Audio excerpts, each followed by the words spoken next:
মাধ্যমিকে রাজ্যের মধ্যে তৃতীয় ও মেয়েদের মধ্যে প্রথম স্থান অধিকার করল বাঁকুড়ার কতুলপুর সরোজবাসিনী উচ্চ বিদ্যালয়ের ঈশানী চক্রবর্তী। এই নিয়ে খুশির হাওয়া ছড়ায় কতুলপুর জুড়ে। এবছর তার মাধ্যমিক পরীক্ষায় প্রাপ্ত নম্বর 693। বাড়িতে বসে এদিন ঈশানী জানায়, প্রথম খবরটা শুনে সে খানিক অবাকই হয়েছিল। ঈশানী জানান, পড়াশোনার কোনো নির্দিষ্ট সময় ছিল না তার। শুধু তাই নয়, এই সাফল্যের পেছনে তার বাবা মায়ের অবদান সব থেকে বেশি। একই সঙ্গে আগামী দিনে বিজ্ঞান বিভাগে পড়াশোনা করতে চায়। ঈশানীর মা জানান, মেয়ে প্রত্যাশিত সাফল্য পেয়েছে। আমরা ভীষণ খুশি, ছোট থেকেই মেয়ে পড়াশোনায় ভীষণ মনোযোগী। ক্রাইম প্রেস বেঙ্গল নিউজের পক্ষ থেকে ঈশানী চক্রবর্তীকে অনেক শুভেচ্ছা। বিস্তারিত দেখব ঈশানী ও ঈশানীর বাবা মা কি বললেন।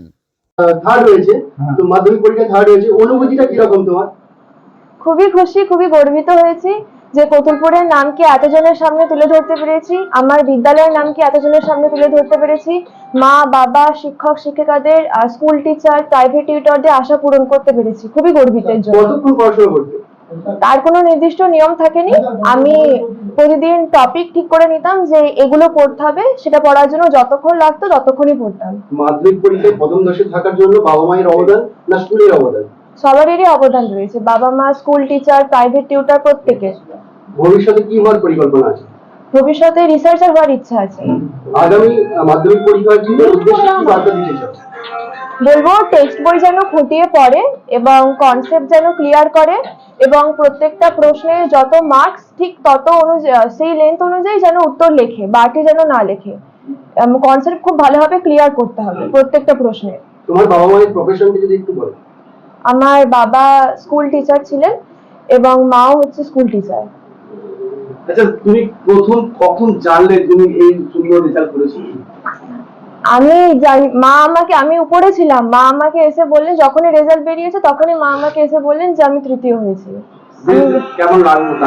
অবাক, মানে ভাবতে পারিনি এটা হতে পারবো বলে, একেবারে মানে খুবই অবাক হয়ে গেছিলাম শুনে। আচ্ছা, আগামী দিন যারা মাধ্যমিক পরীক্ষা দেবে তাদের উদ্দেশ্যে কি বার্তা থাকছে তোমার? তারা যেন টেক্সট বই খুঁটিয়ে পড়ে, প্রত্যেকটা টপিকে যেন কনসেপ্ট খুব ভালোভাবে ক্লিয়ার করে এবং প্রত্যেকটা প্রশ্নে যতটা মার্কস ঠিক সেই অনুযায়ী যেন সেই লেন্থে যেন উত্তর লেখে এবং যেন কনসিস্টেন্ট থাকে এবং সবথেকে যেটা বেশি ইম্পর্টেন্ট, যেন সেলফ স্টাডি করে। পড়াশোনার পাশাপাশি তুমি আর কি কি ভালোবাসো? আমি ছবি আঁকতে খুবই ভালোবাসি। আচ্ছা, আপনার মেয়ে যে তৃতীয় স্থান অধিকার করেছে, কেমন লাগছে? ভীষণ ভালো লাগছে, মানে এত খুশি হয়েছি মানে বলে বোঝানোর মতো না, ভীষণই খুশি হয়েছি। মেয়ে কোন স্কুলে পড়ে? মেয়ে কতুলপুর সরোজবাসিনী বালিকা বিদ্যালয়ে পড়ে। এর পেছনে অবদান কার?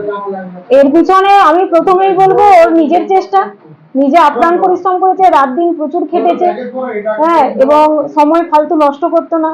আর তারপরে আমরা তো আছি, বাবা কতুলপুর হাই স্কুলের শিক্ষক ছিলেন আর আমি শিক্ষিকা কতুলপুর হাই স্কুলে। আমরা তো চেষ্টা করেছি, আর প্রাইভেট টিচাররা নিজের সন্তানের মতো পরিশ্রম করেছেন, নিজের সন্তানকে যেভাবে দেখায় সেভাবে আলাদা করে দেখাতেন, হ্যাঁ, কি কোনো কিছু আলাদা করে লেখাতেন যে যাতে অন্যদের থেকে তোমার লেখাটা আলাদা হয়।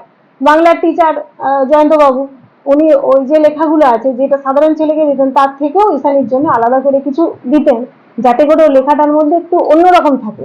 কখন জানতে পেরেছি? আমি তো আমাদের টিভিটা গন্ডগোল ছিল, আমি ফোনে দেখতে পেলাম যে ফার্স্ট একজন, সেকেন্ড দুজন, থার্ড একজন। যখন ঈশানী চক্রবর্তী কতুলপুর সরোজবাসিনী বালিকা বিদ্যালয় বললো তখন জানতে পারলাম। সেই মুহূর্তের অনুভূতি কি রকম? সেই মুহূর্তে মানে বলে বোঝানো যাবে না, চোখ দিয়ে জলও বেরিয়ে যাচ্ছিল, এই আর কি।